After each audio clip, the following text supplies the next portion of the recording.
మనతో పాటు మహేష్ గారు ఉన్నారు. అన్న నమస్తే. అన్న నమస్తే. తెలంగాణ రాష్ట్ర ఏర్పాటు కొరకై ప్రారంభించిన అమరుల స్తూపంగా దీన్ని ఏర్పాటు చేసుకోవడం జరిగింది. తెలంగాణ తొలి ఉద్యమంలో, తర్వాత 69 ఉద్యమం కావచ్చు, 2001 నుంచి తర్వాత జరిగిన ఉద్యమంలో అసూలు బాసిన అమరులకు జోహార్లు అర్పిస్తూనే ఒక తల్లిగా గద్దరన్న ఎప్పుడు చెప్పేవాడు, సోనియా గాంధీ గారు ఒక తల్లిగా బిడ్డల ప్రాణ త్యాగాలని గుర్తించి రాష్ట్ర ఏర్పాటు రాజకీయ నష్టపరుస్తుందని తెలిసినా కూడా రాష్ట్ర ప్రజలకు ఇచ్చిన వాగ్దానాన్ని నెరవేర్చడానికి కొరకు ఆలస్యమవుతుందన్న క్రమంలో బిడ్డలు ప్రాణ త్యాగాలు చేస్తూ ఉంటే ఎంత కష్ట నష్టాలకైనా కూడా లెక్క చేయకుండా రాష్ట్ర ఏర్పాటు చేసింది సోనియా గాంధీ గారు. అమరులు ఆశయాలు నెరవేరాలన్నా ముందుగా తెలంగాణ రాష్ట్ర ఆవిర్భావ దినోత్సవ సందర్భమున తెలంగాణ ప్రజానీకం తరఫున తల్లి సోనియామ్మకు ధన్యవాదాలు తెలుపుకుంటూ తెలంగాణ రాష్ట్ర ఏర్పాటు కేవలం తన దృఢ సంకల్పంతో ప్రత్యేక రాష్ట్ర ఏర్పాటులో అడ్డంకులు వచ్చినా కూడా పక్క రాష్ట్రం ఆంధ్రప్రదేశ్ నుంచి వ్యతిరేకత ఏర్పడ్డా కూడా లెక్క చేయకుండా బిడ్డల ప్రాణ త్యాగాలను ఒక తల్లిగా గుర్తించి రాష్ట్ర ప్రజల ఆకాంక్ష మేరకు తెలంగాణ రాష్ట్ర ఏర్పాటు చేసింది సోనియా గాంధీ గారు, కాంగ్రెస్ పార్టీ అధ్యక్షురాలు అప్పటి. అందుకే ఇవాళ తెలంగాణ ప్రజానీకం తల్లి సోనియా గాంధీ గారికి మిగతా ఎన్నో రాష్ట్రాలలో ప్రత్యేక రాష్ట్ర డిమాండ్ ఉన్నా కూడా నెరవేర్చట్లేదు. తెలంగాణ రాష్ట్ర ఏర్పాటును వ్యతిరేకించింది అప్పటి గుజరాత్ ముఖ్యమంత్రి, ప్రస్తుత ప్రధానమంత్రి.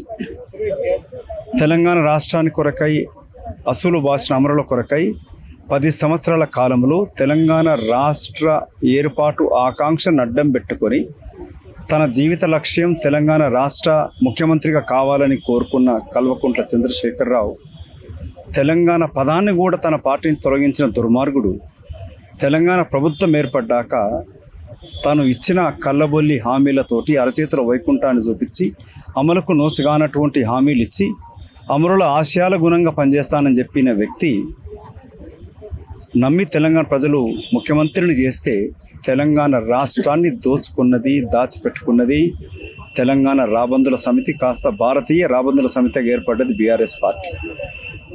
తెలంగాణ రాష్ట్ర అమరులకి స్వతంత్రం కొరకు పోరాటం చేసిన, ప్రత్యేక రాష్ట్రం కొరకు పోరాటం చేసిన అమరుల కొరకై ఇవాళ తెలంగాణ ప్రజాప్రభుత్వం రేవంత్ రెడ్డి గారు ముఖ్యమంత్రిగా కాంగ్రెస్ పార్టీ కొన్ని హామీలు ఇవ్వడం జరిగింది. వారికి పెన్షను స్కీమే కాకుండా 250 గజాల జాగా కూడా ఇస్తామని చెప్తూ తెలంగాణ రాష్ట్ర ఏర్పాటు చేసిన కవుల కొరకై, తెలంగాణ రాష్ట్ర ఏర్పాటు కొరకై ఈ స్థలం నుంచి 2007లో గద్దరన్న పాదయాత్ర మొదలుపెట్టాడు. అప్పుడు నేనే కాంగ్రెస్ పార్టీ ఎంపీకి వచ్చి ఇక్కడ ప్రారంభించడం జరిగినది. ఇవాళ గద్దరన్న పేరు పైన కూడా ఒక అవార్డు ఫంక్షన్ ఏర్పాటు చేస్తూ తెలంగాణకై పనిచేసి నిజమైన కవుల కొరకు సత్కరించడం కొరకు కూడా రేవంత్ రెడ్డి ప్రభుత్వం పనిచేస్తూ ఉంది. తెలంగాణ రాష్ట్రం కోరుకున్నది అప్పటి 85% పైన ఎస్సీ, ఎస్టీ, బీసీ వర్గాలకు సమైక్య ఆంధ్రప్రదేశ్ రాష్ట్రంలో అన్యాయం జరుగుతుందని చెప్పి గ్రహించి ఎస్సీ వర్గీకరణ కూడా పరిష్కారం దొరకాలనంటే రాష్ట్ర విభజననే ఏకంగా లక్ష్యంగా భావించింది అప్పటి సోనియా గాంధీ గారు, ప్రధానమంత్రి మన్మోహన్ సింగ్ గారు. తెలంగాణ రాష్ట్రం ఏర్పడ్డాక సామాజిక తెలంగాణకు పునాదులు ఏర్పడలే, న్యాయం చేకూర్చలే.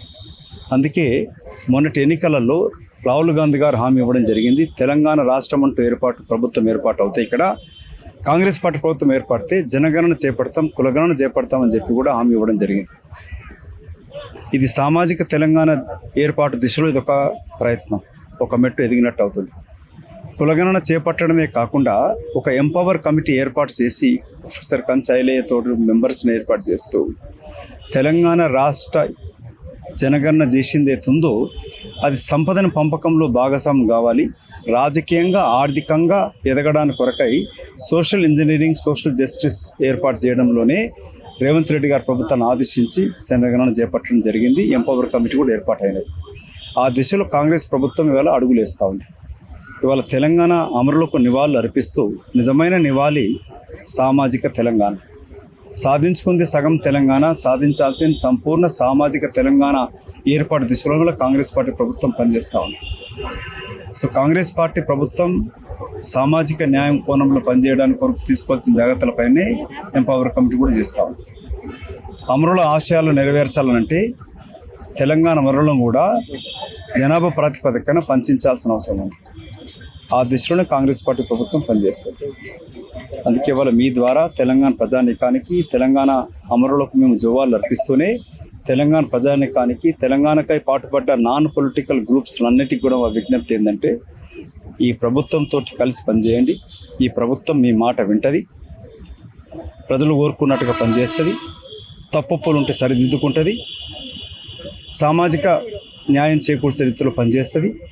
కేంద్ర నాయకత్వం ముఖ్యంగా రాహుల్ గాంధీ గారి యొక్క నాయకత్వాన ఆ దిశలోనే ఈ ప్రభుత్వం పనిచేస్తుంది. కాబట్టి దీనిని మన ప్రభుత్వంగా భావిస్తూ తప్పులు ఉంటే ఎత్తి చూపుతూ సరిదిద్దుకునే ప్రయత్నం కాంగ్రెస్ పార్టీ ప్రభుత్వం చేస్తుంది. కాబట్టి నిజమైన అమరుల ఆశయాలకి ఇక్కడ అమరుల స్తూపం దగ్గర నేను ఇచ్చేది కాంగ్రెస్ పార్టీ కార్యకర్తగా, కాంగ్రెస్ బిడ్డగా, తెలంగాణ బిడ్డగా, అప్పుడు పార్లమెంట్ సభ్యుడిగా, ఇప్పుడు ప్రజాప్రతినిధిగా నేను చేస్తున్న కృషి కూడా ఏ ఆశయాల కొరకైతే ఏ రాష్ట్ర సాధన ప్రత్యేక రాష్ట్రం ఏర్పాటు అవుతే బిడ్డల భవిష్యత్తు బాగుంటుందని కోరుకున్నారో అది 10 సంవత్సరాలు జరగలే. ఆ దిశలో విద్యార్థి నాయకులు ఎంతమంది ఇక్కడ నా చుట్టుపక్కల ఉన్నారు.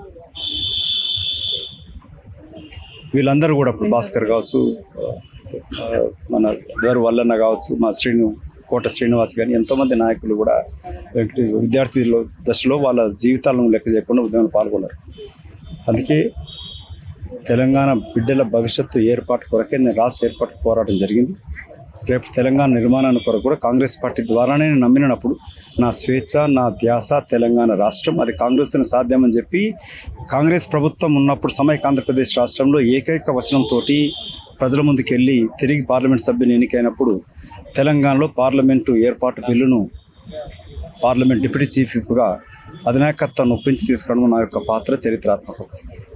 నా ఆశయం సిద్ధించింది. జై తెలంగాణ అంటూ రాష్ట్రం ఏర్పాటు కాకముందే ఈ బిల్లా పెట్టుకుని తిరిగినప్పుడు ఇవాళ రాష్ట్రం ఏర్పాటు జరిగింది. 10 సంవత్సరాలు దోపిడీకి గురైంది. అట్టడు గోరగాళ్ళు అధోగతికి పాలైపోయినారు. ఇవాళ తిరిగి ఈ అభివృద్ధి 90% ఉన్న జనాభా చేతిలోకి వెళ్ళాలనే దృక్పథంతోనే కాంగ్రెస్ పార్టీ పనిచేస్తుంది. ఆ దిశలో నా యొక్క ప్రయత్నం కూడా ఉంటుంది. జై తెలంగాణ. ఇలాంటి వాళ్ళు తెలంగాణ ఉద్యమంలో తెలంగాణ ఉద్యమం మీలాంటి వాళ్ళు ఆ తెలంగాణ ఉద్యమం మొత్తం కొట్లాడారు. తర్వాత 10 సంవత్సరాలు వచ్చినాక మీలాంటి ఉద్యమకారులు మళ్ళీ కొట్లాడారు. ఇప్పుడు కూడా మళ్ళీ అదే వాళ్ళకు గుర్తింపు లభిస్తలేదు ఈ ప్రభుత్వంలో కూడా అని చెప్పేసి అంటున్నారు. మీరేమంటారు? రాజకీయాలలో 2 తరాలు ఉంటారు. ఒకడేమో రాజకీయ నాయకుడు ఉంటాడు, రేపటి రాజకీయ భవిష్యత్తు కొరకు ఆలోచిస్తాడు. నేను రేపటి రాజకీయ తాత్వికుడు ఉంటాడు. రాజకీయ తాత్వికులు ఏంటంటే రేపటి బిడ్డల భవిష్యత్తు కొరకు ఆలోచిస్తారు, రేపటి ఎన్నికల కొరకు. సో నా ప్రయత్నం నేను అప్పుడు కూడా కాంగ్రెస్ ఎంపీగా ఉన్నప్పుడు రేపటి నా రాజకీయ భవిష్యత్తు ఆలోచన తెలంగాణ రాష్ట్రం రాకపోయేది. నేను రేపటి తెలంగాణ కొరకు, తెలంగాణ బిడ్డల భవిష్యత్తు కొరకు పనిచేసిన కాబట్టి పదవులు ఉన్నా లేకపోయినా ప్రజాప్రతినిధిగా జీవితం మొదలుపెట్టి రాజకీయాలకు వస్తున్నాను. రాజకీయం నా జీవితం కాదు. తెలంగాణ రాష్ట్ర ఏర్పాటుకు ప్రాణాలు అర్పించిన అమరుల త్యాగం ముందు నా త్యాగం చాలా చిన్నది. సో నేను చేసే ప్రయత్నం కూడా ఇవాళ రాష్ట్రం ఏర్పడ్డాక ఎంతో దోచుకున్నా కూడా అభివృద్ధి చెందింది.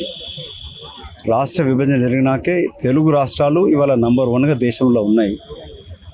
రాష్ట్ర విభజన అనేది ప్రజల ఆకాంక్ష అయినా కూడా నేను ఒక విద్యావంతుడిగా విదేశాల నుంచి తిరిగి వచ్చే అనుభవంతో రాష్ట్ర విభజన జరిగినప్పుడు చిన్న రాష్ట్రాలతో అభివృద్ధి చెందుతామని నమ్మినను, విశ్వసించినను, అదే ప్రబోధించినాను. అందుకే తెలుగు రాష్ట్రాలు కూడా సమైక్య ఆంధ్రప్రదేశ్ రాష్ట్రం ఉన్న బడ్జెట్ ఎంత, ఇప్పుడు బడ్జెట్ ఎంత వస్తుంది మీకు అర్థమవుతుంది. సో తెలంగాణ రాష్ట్రాన్ని వ్యతిరేకించి ఆంధ్ర సోదరులకు కూడా విజ్ఞప్తి ఏంటంటే ఆంధ్రప్రదేశ్ తెలంగాణ ఆంధ్ర విడిపోయినాకనే ఆంధ్రాలో కూడా అభివృద్ధి చెందుతూ ఉంది. కొత్త ఎయిర్పోర్ట్లు వచ్చినాయి, పోర్ట్లు వచ్చినాయి, అభివృద్ధి చెందుతుంది. సమైక్య ఆంధ్రప్రదేశ్ రాష్ట్రంలో పాలకులంతా కూడా కేంద్రీకృతం హైదరాబాద్తో చేయడంతో అటు శ్రీకాకుళం, అనంతపూర్ కావచ్చు, ఇటు ఆదిలాబాదు కూడా వెనుకబడ్డాయి. ఇవాళ రాష్ట్ర విభజన జరిగినాకనే వెనుకబడ్డ జిల్లాలు కూడా అభివృద్ధి చెందుతూ ఉన్నాయి. సో అందుకే నా లక్ష్యం దీన్ని సామాజిక Telangana, social engineering, social justice రీతిలోనే గతంలో రాష్ట్ర ఏర్పాటు కొరకు, రేపు తెలంగాణలో సోషల్ జస్టిస్ ఏర్పాటు కొరకే నా కృషి ఉంటుంది. Thank you.